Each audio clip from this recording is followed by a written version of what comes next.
और सच मानो तो ये अनसीन पैसेज उन्हीं रिश्तेदारों में से है जो आगे आप समझदार। Bansilal could not get any accommodation for the night as मतलब बंसीलाल को कोई भी accommodation यानी रुकने की जगह नहीं मिल रही थी। जैसे आपका पार्क हो गया, पार्क आपकी फ्री रेस्टिंग प्लेस हो गई। ट्रिक के अकॉर्डिंग हम फॉलो करते हैं, ऐसा सॉल्व करोगे 10 मिनट के अंदर सारे अनसीन पैसेज सॉल्व भी कर लोगे और समय लगे भी क्यों ना, क्योंकि ये अनसीन पैसेज ना तो आपने पहले कभी पढ़ा होता है और ना तो देखा होता है और ना ही ये अनसीन पैसेज आपके सिलेबस में दिया होता है। इट मींस कि इससे जुड़ा कोई भी ऐसा पैसेज नहीं दिया होता जो आपकी परीक्षा में आ जाए, कहीं से भी आ जाता है। हेलो प्यारे बच्चों, कक्षा 10 में आ चुकी हो और अभी भी आपको परेशानी है कि आपको अनसीन पैसेज सॉल्व करने में बहुत ज्यादा समय लगता है और समय लगे भी क्यों ना, क्योंकि ये अनसीन पैसेज ना तो आपने पहले कभी पढ़ा होता है और ना तो देखा होता है और ना ही ये अनसीन पैसेज आपके सिलेबस में दिया होता है। इट मींस कि इससे जुड़ा कोई भी ऐसा पैसेज नहीं दिया होता जो आपकी परीक्षा में आ जाए, कहीं से भी आ जाता है। और सच मानूं तो ये अनसीन पैसेज उन्हीं रिश्तेदारों में से है जो आगे आप समझदार हो।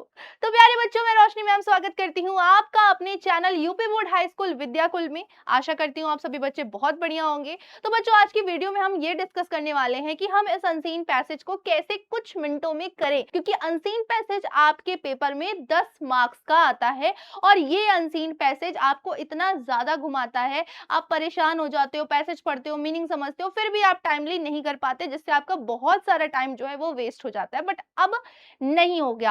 आज हम कुछ ही मिनटों में सीखेंगे कि इस अनसीन पैसेज को हमें कैसे फॉलो करना है। तो समझते हैं बच्चों, हम आपके सामने एक ट्रिक लाते हैं जिससे आपको अनसीन पैसेज सॉल्व करने में आसानी होगी। सबसे पहले तो भाई देखो, आपके अनसीन पैसेज में एक सेंटेंस लिखा रहता है, रीड द फॉलोइंग पैसेज, है ना, रीड द फॉलोइंग पैसेज।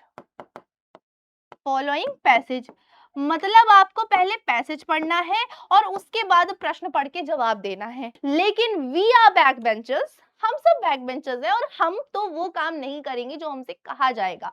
हमें पैसेज नहीं पढ़ना, हमें पहले पैसेज नहीं पढ़ना है, पैसेज हमें नहीं पढ़ना। पहले सबसे पहले हमको क्या पढ़ना है, सबसे पहले जो हमें क्वेश्चंस दिए हुए हैं, सबसे पहले हमें वो क्वेश्चंस पढ़ने हैं और उसके बाद पैसेज में आके हमें उसका जवाब ढूंढना है। क्या करना है, पहले हमें क्वेश्चन पढ़ना है, फिर पैसेज में आके हमें उसका जवाब ढूंढना है। दूसरी चीज ध्यान रखना, मान लो आपका ये पैसेज दिया हुआ है, ठीक है, कुछ लाइंस में आपका पैसेज दिया हुआ है, आप अब आंसर ढूंढ रहे हो। मान लो पहला आंसर आपको पहली लाइन में मिल गया, तो जब आप दूसरा आंसर ढूंढ रहे होगी तो दूसरा आंसर ढूंढने के लिए फिर से आपको यहां से स्टार्टिंग नहीं करनी, मतलब पैसेज फिर से आपको यहां से नहीं पढ़ना। दूसरा पैसेज यहां तक जवाब मिल गया पहले आंसर का, ठीक है, अब दूसरा आंसर आप लोग इस लाइन से पढ़ोगे। मान लो दूसरा आंसर आपको यहां तक मिल गया, तो अब यहां से आप पढ़ना तीसरे आंसर को शुरू करोगे। मान लो तीसरा आंसर आपको जो है यहां तक मिल गया, तो अब चौथे आंसर की तलाश इसके आगे से करोगे। मतलब जहां तक आंसर मिलता चला जाए उस पीछे के पार्ट को छोड़ो और आगे बढ़ते चले जाओ। बस ये दो चीज आपको एग्जाम में फॉलो करनी है और आप अनसीन पैसेज चुटकियों में कर लोगे। तो चलिए हम कुछ एग्जाम्पल्स देखते हैं कि क्या हम अब अनसीन पैसेज कर पा रहे हैं। तो चलिए भाई, हमारे सामने ये आया हुआ है एक पैसेज जो कि हमें नहीं पढ़ना है, हमें क्या पढ़ना है, पहले क्वेश्चन पढ़ना है। अच्छा, हमारा क्वेश्चन दिया हुआ है यहाँ पर, जरा ध्यान से देखिएगा आप लोग। Bansilal could not get any accommodation for the night as मतलब बंसीलाल को कोई भी एकोमोडेशन यानी रुकने की जगह नहीं मिल रही थी। क्यों नहीं मिल रही थी, ये आपके सामने ऑप्शंस दिए हुए हैं भाई, ये सी है ना, ये आपके सामने ऑप्शन दिए हुए हैं। अब आपको इन्हीं ऑप्शन में से कुछ सेलेक्ट करना है। तो एक बार हम यहाँ से पैसेज पढ़ लेते हैं, मतलब नहीं समझना, क्योंकि हिंदी की तरह इसमें रेखांकित तंज की व्याख्या नहीं करनी है आपको, सीधा आंसर ढूंढो। तो देखो भाई, Bansilal train was late and it reached Bombay a little after midnight. It was his first visit to a city and he did not know to go. He thought he could find a चौलाइट्री। अब देखो चौलाइट्री क्या होता है बच्चों, ये एक ऐसी place होती है जहां पर आप फ्री में रेस्ट करते हो। जैसे आपका पार्क हो गया, पार्क आपकी फ्री रेस्टिंग प्लेस हो गई, है ना, तो ऐसी जगह जहां पे आप फ्री में रेस्ट कर पाते हो। where would we not have paid rent, but he did not know how to find one at R. He asked. अच्छा देखो, मतलब यहाँ तक हमने पैसेज पढ़ा और इस पैसेज को पढ़ के हमें ये पता चला कि जो बंसीलाल था वो रात को लेट पहुंचा था एंड दैट्स वाई वो कोई भी होटल नहीं पा रहा था। इसका मतलब है कि हमारा ऑप्शन नंबर ए सही हो जाएगा। All the hotels in the city were closed. ये फर्स्ट वाला हमारा करेक्ट आंसर हो जाएगा। Now come to the second question. तो क्या है second question? What does the word toiletry mean? देखो, जो मैंने आपको समझाया वही यहाँ पर मीनिंग पूछ लिया गया है। तो मैंने क्या बताया था, ये फ्री रेस्टिंग प्लेस होती है। तो एक्सपेंसिव होटल होता नहीं है, हाईवे होटल होता नहीं है, रोड साइड ईटरी होती नहीं है। ये क्या होती है बच्चों? आपकी एक फ्री रेस्टिंग प्लेस होती है, यानी कि फ्री रेस्ट करने की जगह होती है।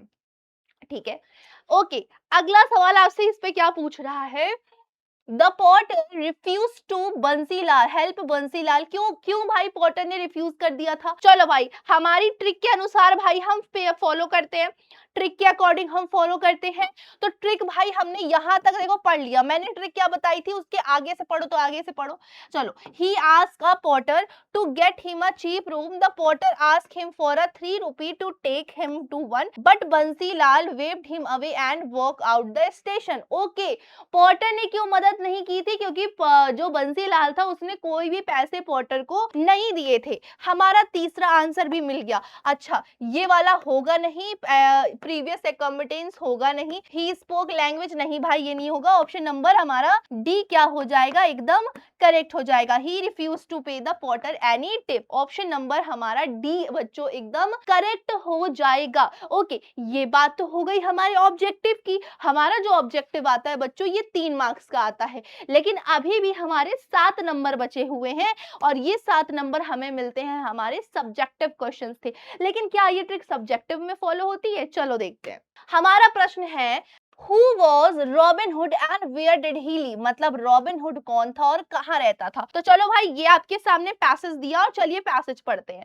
Robin hood was the leader of the company of outlaws who lived in Sherwood Forest। लो भाई, आंसर नंबर 1 हमें मिल गया। बताओ कितना समय लगा आंसर ढूंढने में? आंसर नंबर 1 मिल गया। Answer number 2, Whom did Robin Hood help with money? मतलब रॉबिन हुड किसकी सहायता करते थे पैसों से? तो भाई मैंने आपको क्या बताया था, जहां तक आंसर मिल जाए उसके आगे बढ़ो। तो देखो भाई, his name was terror to rich travelers, but he was loved by the poor, whom he saved from cruel landlords and often helped with money। Okay, तो ये भाई गरीबों की सहायता करते थे, गरीबों की सहायता करते थे। तो हमें सेकंड का भी आंसर मिल गया। उसके बाद who was robin hood bitter enemy, यानी रॉबिन हुड का बिटर एनिमी कौन था? हमें यहां तक जवाब मिल गया। अब इसके आगे बढ़ जाते हैं। क्या? The sheriff of the nearby town was his bitter enemy. लो भाई, आंसर नंबर 3 भी मिल गया। बताओ कितना समय लग रहा है आंसर ढूंढने में? आंसर नंबर 3 भी मिल गया। ओके, अब हम दो देख लेते हैं हमारा फोर्थ क्वेश्चन। फोर्थ क्वेश्चन कह रहा है, which word in the passage means to make no publicly unofficially. यानी पैसेज में ऐसा कौन सा शब्द है जिसका मतलब है किसी चीज को भी जनता के सामने बता देना, किसी भी चीज को डिक्लेयर, डिक्लेयर्ड। ओके, एक बार हम पैसेज पढ़ते कि देखते क्या हमारे पैसेज में डिक्लेयर वर्ड है। मैंने क्या कहा था, जहां तक आंसर मिल जाए उसके आगे। तो चलो भाई इसके आगे पढ़ते हैं। After many attempt to catch Robin Hood the sheriff one day declared. Okay, तो हमें हमारा ये भी आंसर मिल गया। आंसर नंबर 4 भी हमें मिल गया। डिक्लेयर वर्ड हमारा करेक्ट आंसर हो जाएगा। तो भाई ऐसे अनसीन पैसेज सॉल्व करोगे तो बताओ कितना समय लगा हमें अनसीन पैसेज को सॉल्व करने में? ऐसे सॉल्व करोगे 10 मिनट के अंदर सारे अनसीन पैसेज सॉल्व भी कर लोगे और लिख भी लोगे। और बच्चों, मैं उम्मीद करती हूँ कि ये ट्रिक आपको पसंद आई होगी। पसंद आई होगी तो भाई कमेंट सेक्शन में बताइएगा, वीडियो को लाइक करिएगा और बताइएगा कि अगली वीडियो आपकी कौन सी ट्रिक पे चाहिए, क्योंकि ऐसी ट्रिक्स मैं आपके लिए लाती रहूंगी। तब तक के लिए भाई धन्यवाद।